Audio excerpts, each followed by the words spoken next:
Number one, they want Iran's ballistic missile program to be pretty much dismantled. They want it where the range won't pass 300 kilometers, right? And the reason for that is because at 300 kilometers or less, that means that Tel Aviv and Israel is safe, right? That's number one. So they want their ballistic missile program basically neutered, right? Next, they want pretty much no enrichment. I've heard different numbers from different people. Some people say 1%, 3%, right? But basically what it comes down to is they want almost no uranium enrichment, which means even a civilian energy program is off the table for the most part, right? There's been talks of, hey, zero, it starts at 0%, maybe 2 or 3 years. If they behave, then they can increase it to 2%, 3%, etc. Right? Now, the other thing also that's important to note is that before Fordo was attacked, right, which is their big nuclear facility that was hidden in a mountain that they had to use the B-2 bombers and the very deep penetration bombs, bunker buster bombs. Before they bombed it, the Iranians were able to successfully smuggle out roughly 400 kilograms of highly enriched uranium at 60%, okay? Weapons grade is 90% or better. So they have 400 kilos of highly enriched uranium that can be turned to weapon grade. Now, the reason why the Iranians have this is they're using it as a negotiation tool, okay? So, recap. Number one, we want your ballistic missile program damn near dismantled and or neutered, okay? Where you are not a threat to Israel anymore. Number two, we want you guys to have zero to low uranium enrichment capabilities, and we want that 400 kilos as well at the 60%. Three, we want you guys to stop supporting proxies such as Hamas, the Houthis, aka Ansar Allah, and Hezbollah in Lebanon. We want you to stop funding them, right? Now, these three things, right, obviously, I'll be honest with you, two of them are just non-negotiable. The Iranians are not going to, they've told the U.S. and the Israelis that their ballistic missile program is off the table. And the reason why the ballistic missile program is off the table is because that is the only reason that the United States and Israel has been thinking twice about hitting them. The 12-day war showed that the Israelis can get hit back. And not only did it show that the Israelis can get hit back, it showed that the Israelis are vulnerable. Okay? Because during the 12-day war, the Israelis were begging for a fucking ceasefire.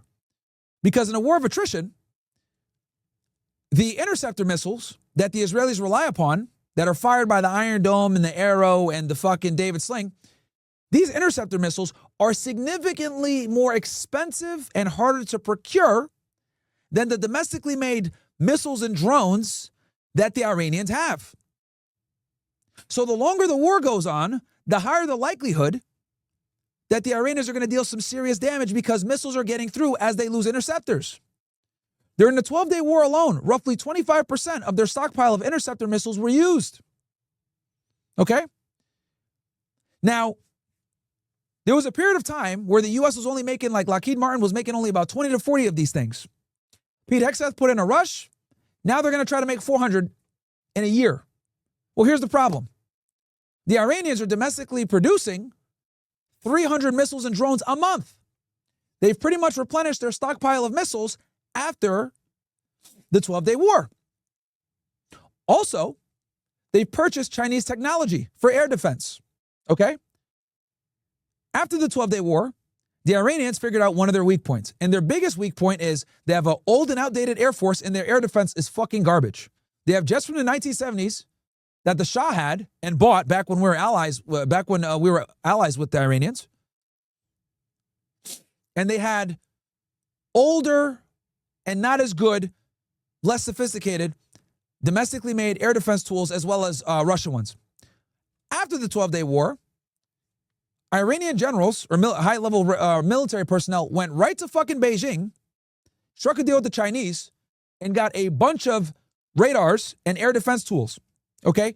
Now, the scary part of this is that these radars, these air defense tools, are specifically designed to counter American stealth technology with their aircraft.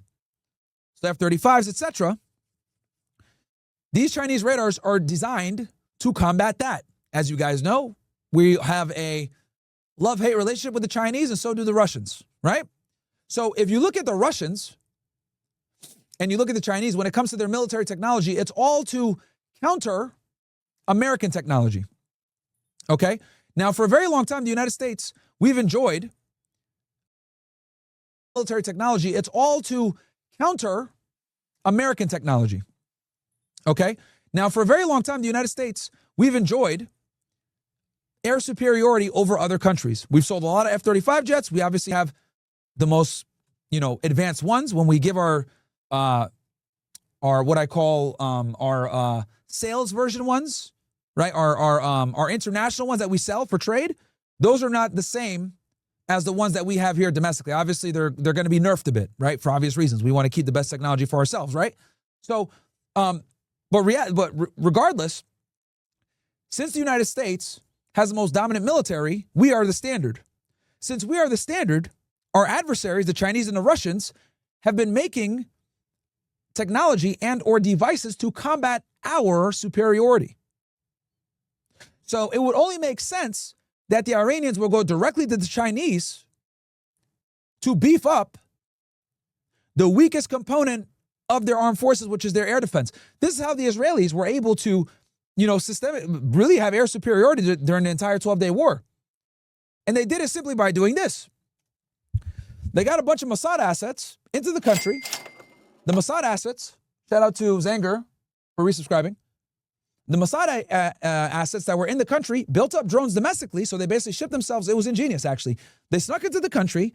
They shipped themselves parts of drones. They assembled the drones in country, prepared, stockpiled these drones, and on the day of the attack, they went and they flew these drones into Iranian air defense machines, or air defense vehicles, because they have these air defense that are pretty much attached to these cars, or these trucks that are mobile. They identified where they all were, and they flew their drones into them and destroyed all of them, or a majority of them, right? They basically crippled Iran's air defense first from the inside out. Once the air defense was crippled and Iran was effectively blind, then the Israeli fighter jets came in, the F-35s that we gave them, or we sold them. They came in and started bombing the fuck out of different strategic locations all across Iran. And they're able to do that because the Mossad assets in country destroyed the air defense. So the Iranians learned from this huge blunder that they need to beef up their air defense and also have better operational security. Many of those Mossad assets were caught and executed, right? So now the Israelis don't have the same level of, surprise as they did during the 12-day war. And another blunder that they had was during the 12-day war, they didn't have anyone on the ground to take advantage of the disarray they caused. There was no militia group or an opposing leader that was ready to take up arms and overthrow the government, because that's what the Israelis wanted. But they didn't plan it properly, and it actually had the reverse effect. People took to the streets and said, fuck the Israelis, fight them back. And within 24 hours, Iran literally retaliated and started raining missiles down on Tel Aviv. And they hit a lot of targets.